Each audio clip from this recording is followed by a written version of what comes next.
Eng halol kasblarning biri ustachilik bilan shug'ullanishlik, ziroat qilishlik.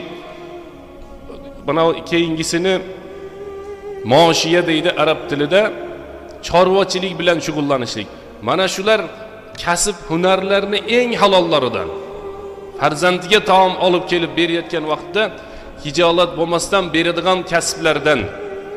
Rossiyada ishlayotgan odamlar bu yerdan ahli oilasiga to'y qilish uchun, ya'ni uy qurish uchun, umra hajga borish uchun shunga o'xshagan yaxshi niyatlar bilan Rossiyaga safar qilayotgan odamlar bo'lsa, halol kasb uchun inshaalloh payg'ambarimiz sollallohu alayhi vasallam hadisda aytibdilar, Allohning yo'lida yurgan mujohid kabidir. Farzandini, ahli oilasini, o'zini halol kasb bilan boqishlikka niyat qilgan inson Alloh subhanahu va taoloning yo'lida yurgan mujohid, fi sabilillahda yurgan mo'min musulmon bilan bir xildir degan payg'ambarimiz sollallohu alayhi vasallamning